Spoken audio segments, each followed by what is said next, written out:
justice for Renee. That's all we ask is justice for Renee.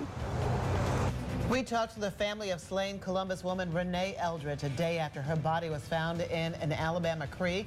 More on the efforts to raise money to help the family. Plus, what News 3 has learned about a controversy brewing in Casita between a disabled veteran and a store owner over a handicapped parking spot. Oh, a nice little refreshing, almost an inch of rainfall here from our Skywatcher Buffalo Simon, but very short-lived pop-up showers. Is it enough to wet your whistle? We'll explain coming up. The news starts now. Covering Western Georgia and East Alabama, this is News 3 Evening Edition.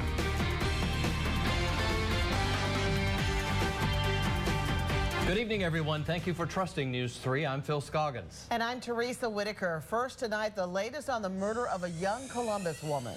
As News 3 has reported, 25-year-old Nancy Renee Eldridge was found dead early Tuesday morning in Osanippa Creek in Valley, Alabama. She had been missing since Saturday, July 4th from her home in Columbus. Well, today, Valley police, who are leading the investigation, told News 3 they are looking into some possible suspects, but have not named one. News 3 Sarah Panko spoke with Renee's family, who says their hope for her safe return has now turned into holding out hope for justice. Sarah joins us now with their story. That's right, Phil and Teresa. Some of Renee Eldridge's family and friends gathered outside her home in Columbus today. Renee's aunt tells me the family is very close and that the 25-year-old will be missed dearly. Family says she worked as a property manager at a local apartment complex and that she had another year left before she could graduate from the University of Phoenix. They describe Renee as sweet, outgoing, and a little on the adventurous side. She was a sweet, loving young lady, way too young to be taken away from us. And I beg and I plead, please, anyone with any information, please contact the police department. Family members also told me that today a motorcycle ride is being planned in honor of Renee. I reached out to one of the organizers, who is the same man who helped put together a ride last month for 14-year-old drowning victim Colton Brown. He says he knows both of the victims' families, but says his ties to Renee go back decades when he went to high school with her mom, Nancy. I've known Nancy for 30 years, and she's the one who introduced me to my wife. Matter of fact, if it wasn't for Nancy, I wouldn't have met my wife. And to have this happen to her is just heartbreaking to me. The ride for Renee is set for August 2nd. They'll leave at noon from Moose's Lodge in Phoenix City. All money raised goes back to the family. Family members also told me about a GoFundMe page. It's set up under a name that exemplifies what they're hoping for: justice for Renee. Live in the studio, Sarah Panko, News 3 on your side. Thank you, Sarah. When family members first spoke to News 3 over the weekend about Renee Eldridge's disappearance, her sister Nicole shared information with us about a previous rape investigation involving Renee, saying that they believe her murder could be linked to that. We asked News 3's Cassandra Webb to check into that case for us to see if the family's theory could be a viable one. Cassandra joins us now with what she found. Phil and Teresa, during an interview Sunday with News 3, Renee's sister Nicole Eldridge made reference to Renee being raped by a man who her sister suspected might be behind her abduction. She didn't identify the man, so we went to the Columbus Police Department today and asked to see every police report involving Renee Eldridge. The police provided us with this report from December 20th, 2014.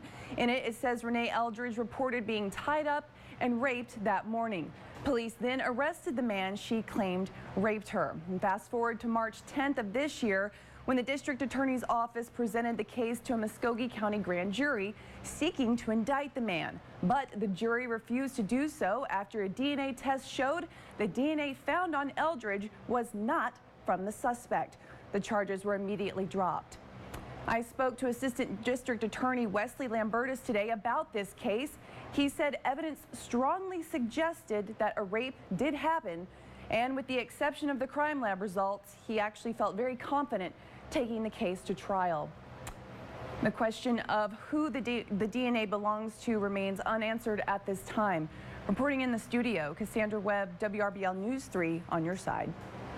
Thank you, Cassandra. We will be following this case very closely and we'll keep you informed on the latest developments as soon as we get them.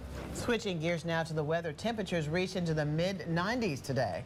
Anybody getting any relief from a pop-up shower? Here's News 3 First Alert Chief Meteorologist Bob Jeswald. Skywatcher Buffalo Simon, Daddy goes, hey, Bob, I got just under an inch of rain in Mock, Georgia, right here in Taylor County, just to the north and west of Geneva.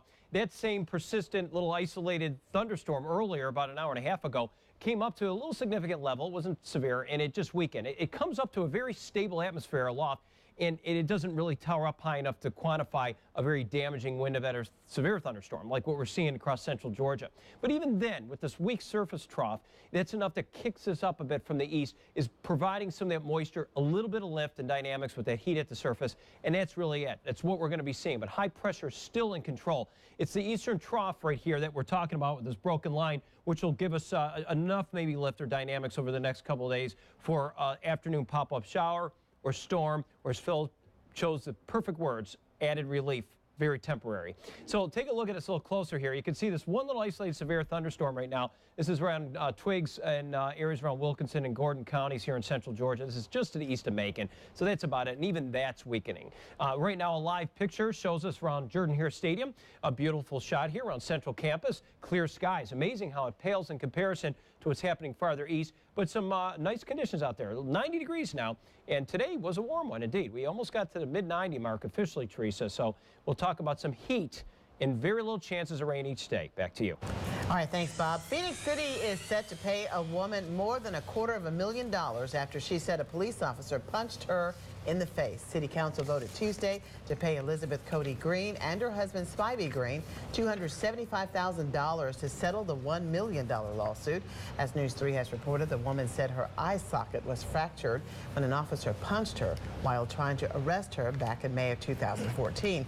Police Chief Ray Smith says the officer who was involved was disciplined, and the department has bought 60 body cameras.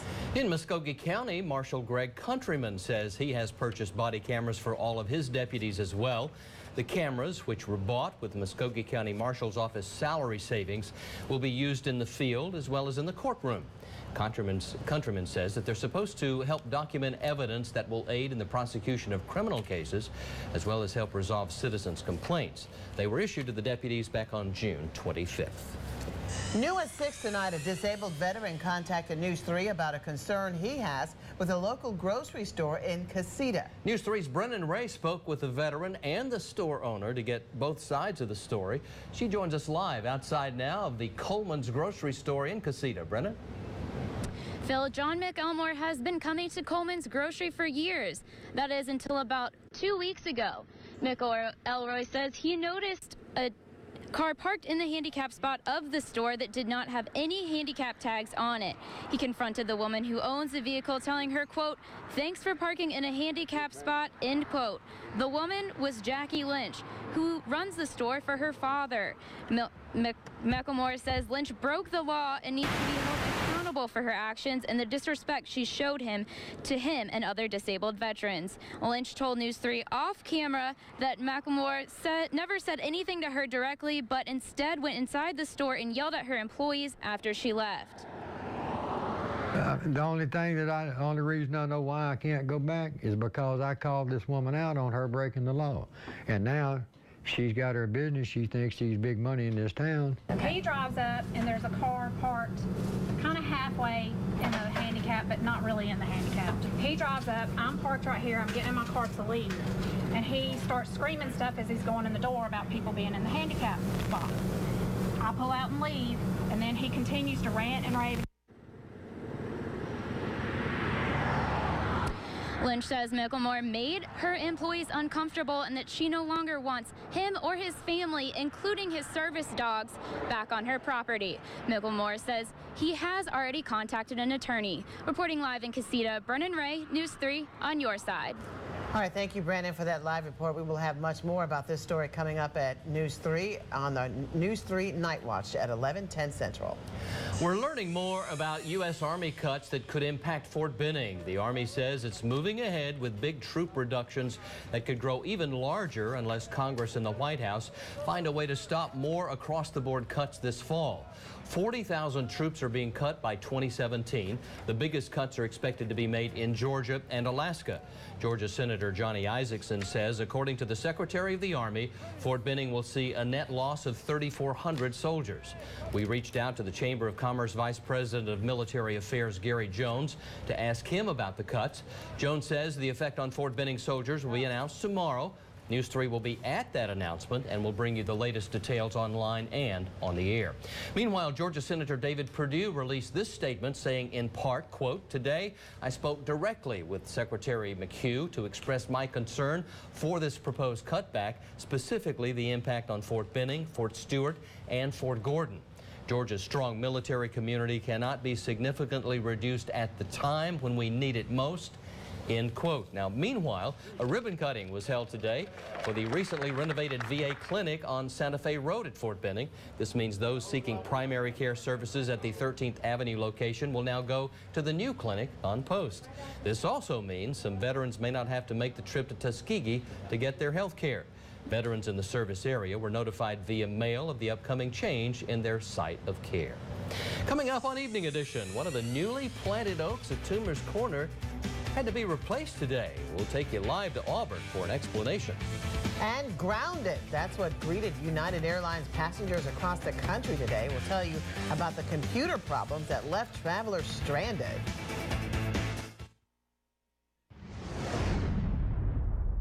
An update tonight on the oaks at Auburn's Toomer's Corner.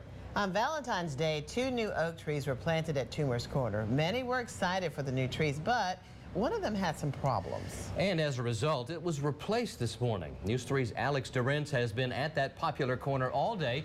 He joins us now live with more. Alex? The oaks here at the famed corner mean a lot to this university. But as we found out today, seeing 2 back on the corner. Steve Horn graduated from Auburn with a degree in engineering in 1971. Aside from him, 4 family members, including his wife, went to Auburn. So the school has been an integral part of his life, and a part of that is Toomer's Corner and its trees. It's a place that's where people congregate after a big athletic win, and it's a place where friendships are renewed, and it has a special place. It's somewhat kind of like the centerpiece of Auburn on a football Saturday. The former tree had to be taken out due to poor root quality. When the new tree was unveiled, it was apparent how much better the new tree is compared to the old. When they pulled the tarp off of it, you had a very full canopy, dark green foliage. But if you looked at the root ball, you could see a dense matrix of roots all around the surface of that root ball. And that's a superb sign. That sign will make the corner whole again, something that the city and school wanted. The corner was missing without 2 trees there. When it was apparent that one wasn't doing as well as the other, we knew that it would be incomplete without 2. We want to do what's best for the trees, but we also know the importance of getting 2 healthy green trees up at the corner for this upcoming fall. I spoke to experts, and they, along with the university, say that the trees should be ready to go for fall of 2016, but the school needs your help in reading the signs and not rolling them just yet. Reporting live in Auburn, I'm Alex Durrence, WRBL News 3 on your side. All right, thanks, Alex. United Airlines says it has now fixed a computer problem that forced it to ground flights across the country for nearly 2 hours this morning. An airline spokeswoman says normal functions are being restored after a router problem reduced network connectivity for several software applications. United says it was not the work of hackers. The computer problem even forced gate attendants to write tickets for passengers at multiple airports. And some technical issues on the New York Stock Exchange today. Officials say that today's suspended trading was an internal issue and not the result of a security breach. The outage lasted for more than 3 hours. Before trading was halted this morning, stocks were significantly lower as investors worried about China's ability to stem a stock market slide. Back to the weather now. I could certainly use some rain over my grass and my shrubbery and plants and all that. Incredible water when it's natural from the sky, right? We're only getting a little bit of that. We'll explain why that's happening coming up. Now, News 3 brings you your first alert forecast. Here we are looking at average temperatures in the lower 90s. We exceeded that today of 94 degrees for a high, and we're going to continue this trend with mid-90s. Kind of boring, huh? But with this heat, we're going to add a little pop-up shower, storm each day. It's a cap or a lid on top of this, and all we can muster up is just one thunderstorm or two in our viewing area, and we get into Taylor and Talbot counties here, and what's left over is just a smattering, if you will, of a pop-up shower. What's left over was once a storm.